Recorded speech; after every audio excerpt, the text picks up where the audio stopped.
Selamat pagi semuanya, izin memperkenalkan diri, nama saya Yuska Solofidi Siregar, NPM 20130240050, yang akan memaparkan materi mengenai sistem ekspresi manusia kelas 11 SMA IPA lewat aplikasi Bandicam sebagai tugas dari mata kuliah pembelajaran berbasis TIK. Apa itu sistem ekskresi? Sistem ekskresi merupakan proses pengeluaran zat-zat sisa metabolisme yang sudah tidak digunakan lagi oleh tubuh. Sisa-sisa metabolisme ini berupa senyawa-senyawa yang bersifat racun, sehingga jika tidak dikeluarkan dapat menyebabkan terganggunya fungsi organ-organ yang ada di dalam tubuh. Lalu, ada 4 alat tubuh manusia yang dapat mengekspresikan sisa metabolisme, diantaranya yaitu ada ginjal, paru-paru, hati, dan kulit. 1. Ginjal. Ginjal atau ren berbentuk seperti biji buah kacang merah yang terletak di kanan dan kiri tulang pinggang. Ginjal berjumlah 2 buah dan berwarna merah keunguan. Ginjal sebelah kiri terletak lebih tinggi daripada ginjal yang ada di sebelah kanan. Bisa kita lihat di sini ada struktur dari ginjal, ada bagian korteks, medula, kaliks, kapsul fibrous, arteri, vena, pelvis renalis, dan ureter. Lapisan ginjal bagian luar disebut dengan kulit ginjal atau korteks, sedangkan lapisan dalam disebut dengan sumsum ginjal atau medula. Lapisan paling dalam berupa rongga ginjal yang disebut dengan pelvis renalis. Satuan struktural dan fungsional ginjal yang terkecil disebut juga dengan nefron. Tiap nefron ini terdiri atas badan Malpighi yang tersusun dari kapsul Bowman, glomerulus yang terdapat di bagian korteks, serta tubulus-tubulus. Adapun tubulus-tubulus tersebut adalah tubulus contortus proximal, tubulus contortus distal, tubulus pengumpul, dan lengkung Henle yang terdapat di bagian medula atau sumsum ginjal. Berikut adalah irisan melintang struktur dalam ginjal yang bisa kita lihat bahwa nefron adalah penyusun utama ginjal yang berperan penting dalam proses penyaringan darah. Nefron terdiri dari badan Malpighi, yaitu tersusun atas glomerulus dan kapsul Bowman, dan ada saluran atau tubulus yang terdiri dari 3 tubulus, yaitu tubulus contortus distal, tubulus contortus proximal, dan tubulus collectivus.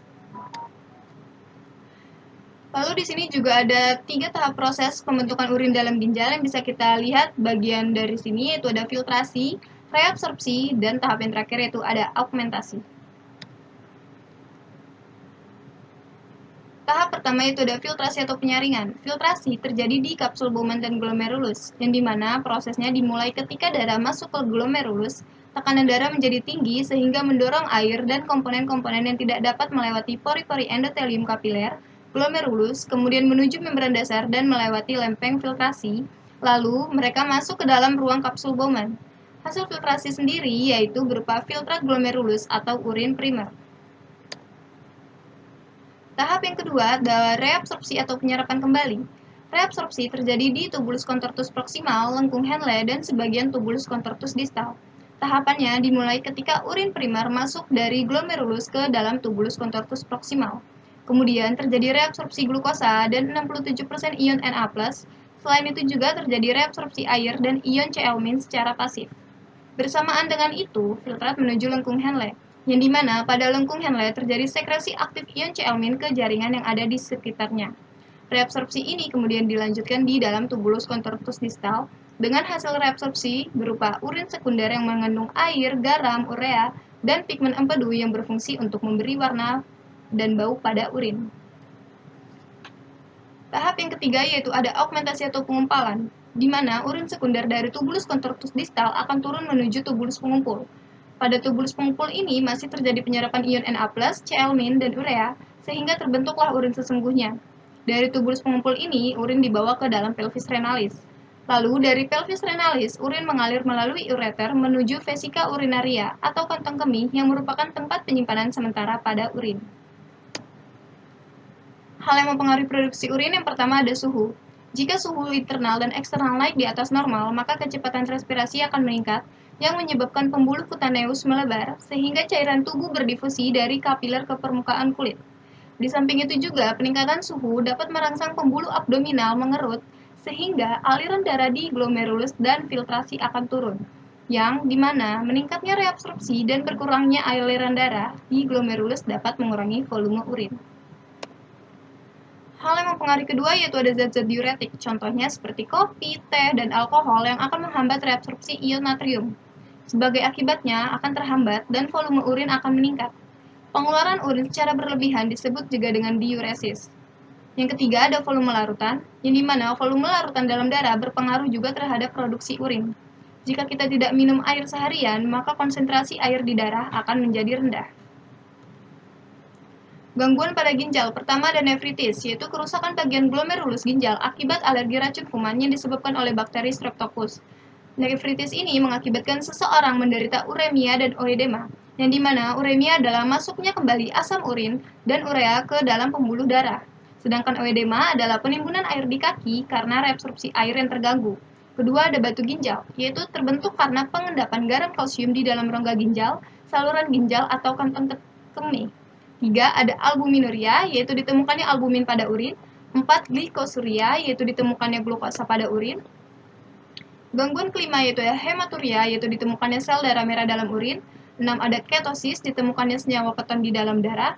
7. Ada diabetes mellitus, yaitu penyakit yang muncul karena pankreas tidak menghasilkan atau hanya menghasilkan sedikit insulin. 8. Yaitu ada diabetes insipidus, yaitu suatu penyakit yang menyebabkan penderita mengeluarkan urin terlalu banyak. Komposisi urin. Urin normal berwarna jernih transparan yang dimana warna kuning muda urin berasal dari zat warna empedu. Urin normal pada manusia itu mengandung air, urea, asam urat, amonia, kreatin, asam laktat, asam fosfat, asam sulfat, dan klorida.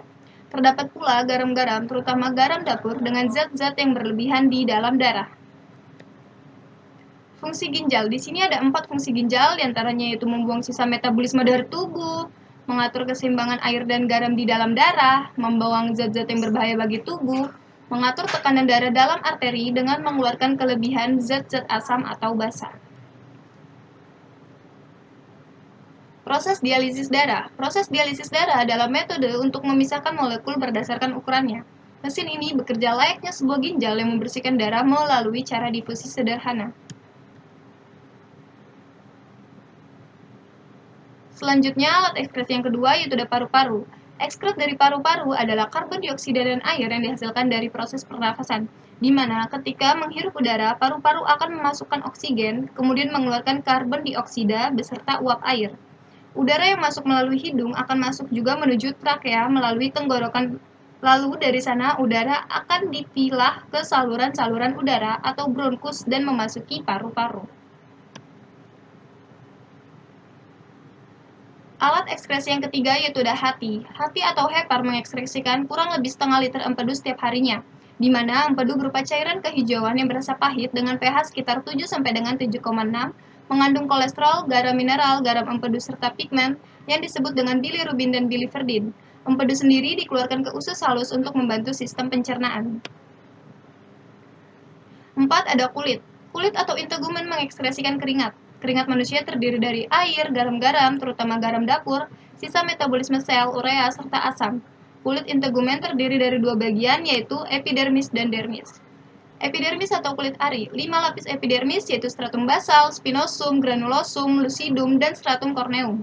Dermis kulit jangat atau corium. Dalam dermis terdapat pembuluh darah, akar rambut, dan ujung saraf, yang dimana kelenjar keringat serta kelenjar minyak berfungsi untuk meminyaki rambut.